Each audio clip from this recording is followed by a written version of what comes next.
Waalaikumsalam. Loh, Pak, monggo duduk dulu.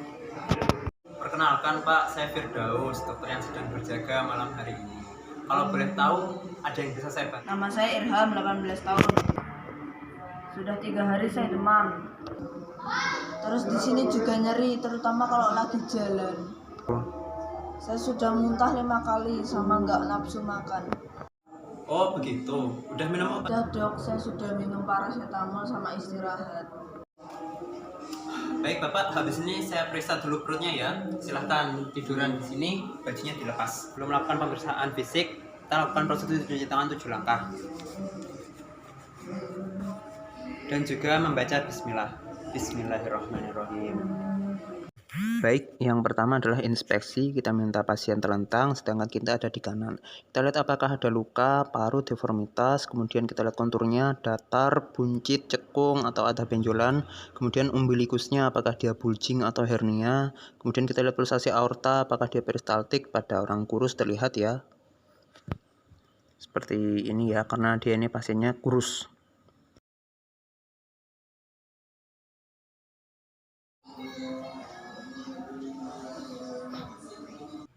Oke, pemeriksaan selanjutnya adalah pemeriksaan auskultasi. Kita nilai pada mid abdomen atau umbilikus, kemudian di bawahnya, di bawah umbilikus, dan kemudian di bawahnya lagi yaitu di daerah suprapubik. Di sini. Selain dari ketiga tempat itu, kita nilai juga auskultasi pada regio lain sesuai dengan keadaan umum. Ya, di regio kanan atas, kiri atas, kemudian di kanan bawah dan juga kiri bawah. Kita cari abnormalitasnya. Kemudian pada auskultasi ini minta pasien untuk rileks dan bernapas dengan normal. Kemudian kita pakai bagian diafragma dari stetoskop. Jangan lupa untuk menghitung bising peristaltik khusus per menitnya berapa. Kemudian jangan lupa dicatat. Yang ketiga adalah perkusi. Kita lakukan di keempat regio ya, kanan atas, kanan bawah, kiri bawah. Kemudian kita tentukan suaranya kalau normal itu timpani, kalau abnormal itu dullness atau redup. Tekniknya sama kayak perkusi paru.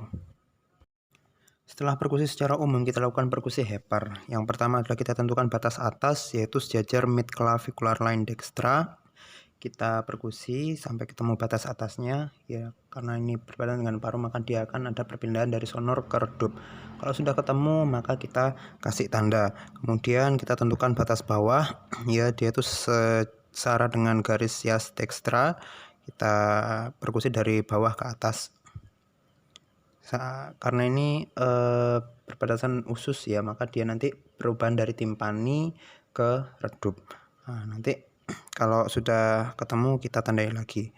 Normalnya ukuran antar tanda itu 8-12. Kalau di atas itu hepatomegali, kalau kurang maka bisa karena steatosis hati. Selanjutnya adalah perkusi lien atau spleen. Kita lakukan perkusi di daerah throat space. Kalau dia normal maka suaranya timpani, kalau redup maka kemungkinan splenomegali di situ. Oke, pemeriksaan fisik abdomen yang keempat sekaligus yang terakhir itu adalah palpasi. Urutannya itu emang inspeksi, auskultasi, perkusi, dan palpasi. Palpasi ini ada dua, ringan dan dalam. Yang pertama kita lakukan yang ringan dulu. Jadi jari-jari rapat, kita pakai bagian jari tengah sampai pangkal, hindari penggunaan ujung jari. Kemudian kita periksa tiap regio, diangkat ya, bukan digeser. Sama jangan tekan terlalu dalam. Yang dievaluasi adalah massa, distensi, spasme, rigiditas otot, terus apakah ada nyeri tekan. Palpasi yang kedua adalah palpasi dalam ya, kita tekuk lututnya. Cuman ini karena beberapa kendala maka pasiennya ini probandusnya ini nggak bisa ditekuk lututnya. Kemudian kita minta rileks, kita tekan dalam dan gentle menggunakan ujung jari, gunakan kedua tangan. Kita evaluasi apakah ada massa, benjolan, indurasi, atau ada nyeri tekan. Kemudian kalau nekan jangan terlalu dalam karena nanti akan bisa menyebabkan devon muscle atau rebound sehingga susah dilakukan. Nah, masanya nanti kita evaluasi lokasinya usus ukurannya, bentuknya, konsentrasinya, dan nyerinya bagaimana. Yang ketiga adalah palpasi hepar untuk menilai bentuk dan batas. Lakukannya seperti palpasi dalam, tangan kiri di bawah iga 11 dan 12 kanan, kemudian pasien diminta untuk tarik napas panjang secara periodik, kemudian tangan kanan kita bergerak ke arah superior tiap pasien ekspirasi. Nanti akan teraba bagian bawah hepar. Nah, kita evaluasi apa? Tepinya, dia tajam atau tumpul, kemudian permukaannya, pada masa, benjolan, nodul, kemudian konsistensinya, dia keras atau lunak, ukurannya, kanan gimana, yang kiri bagaimana, terus apakah ada nyeri tekan. Nah, untuk yang kanan itu kita pakai lobus dari arcus costae, kalau yang kiri dari processus xiphoideus. Itu caranya untuk lihat kanan kirinya. Oke, yang keempat adalah palpasi lien dengan metode Schuffner. Jadi tangan kiri itu mengangkat iga kiri sehingga limpahnya terangkat, kemudian tangan kanan palpasi dari sias kanan. Ya, jadi bergerak secara diagonal ke arah drop space. Nah, kita tekan lembut saat inspirasi.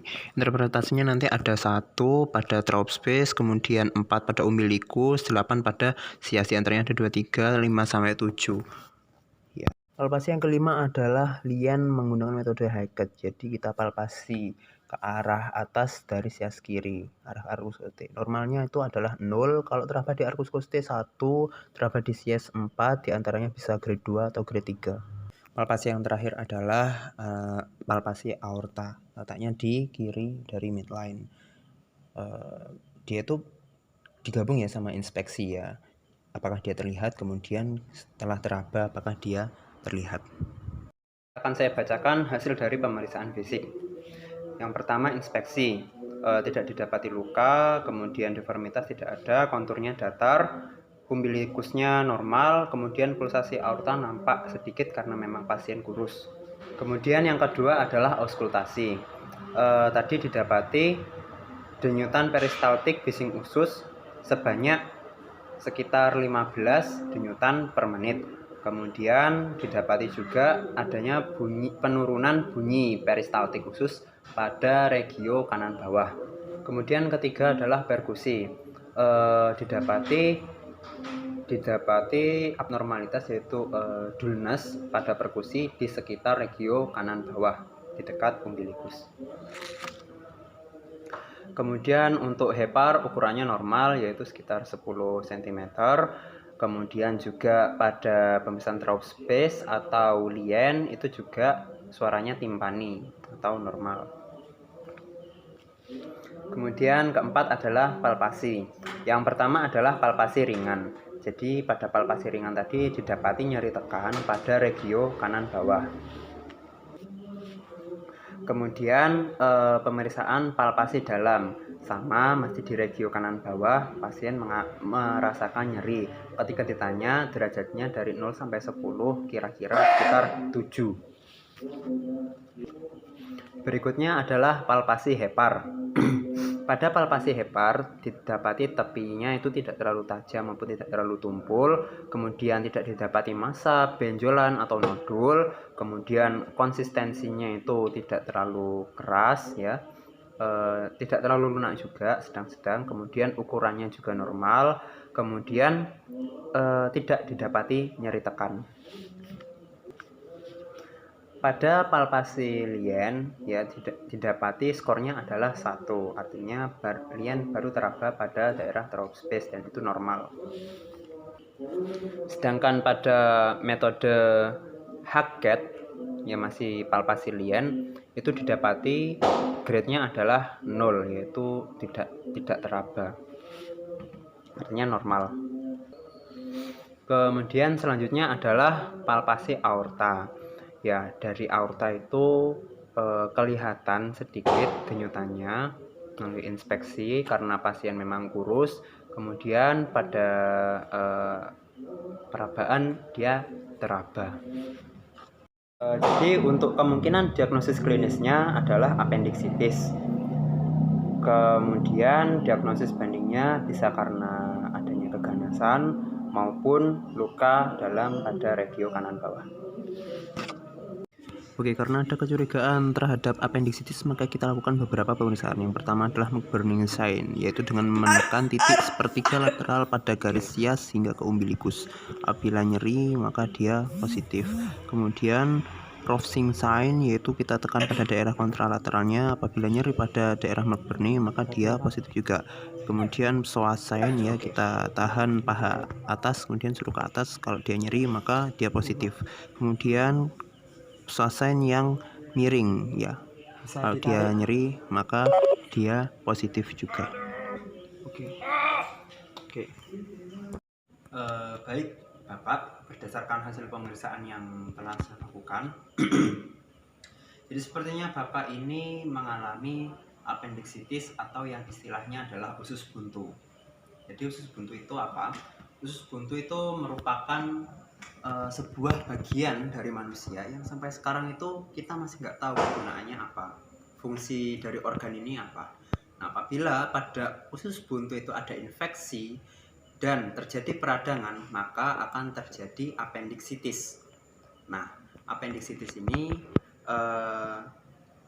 tata laksananya nanti Bapak akan harus dioperasi, jadi diambil usus buntunya. Tapi tenang saja Bapak, manusia dengan tanpa usus buntu itu nggak ada bedanya. Jadi nggak ada ruginya membuang usus buntu. Justru kalau dibiarkan malah bisa berbahaya. Jadi ini nanti insya Allah besok pagi kita akan lakukan operasinya. Cuman sebentar aja kok operasinya. Saya nanti akan kirimkan rujukannya ke poli bedah. Kemudian Bapak, saya sarankan malam ini dirawat inap saja di rumah sakit, nanti bisa dihubungi keluarganya biar dikirimkan baju-baju dan juga makanan. Kemudian ini saya resepkan obat, nanti saya kirimkan langsung ke kamarnya Bapak. Kemudian untuk sementara ini batasi pergerakan dulu ya Pak, batasi pergerakan dulu, nanti sama perawat akan dikasih tahu jadwal puasa sebelum operasi. Begitu Bapak. Terima kasih.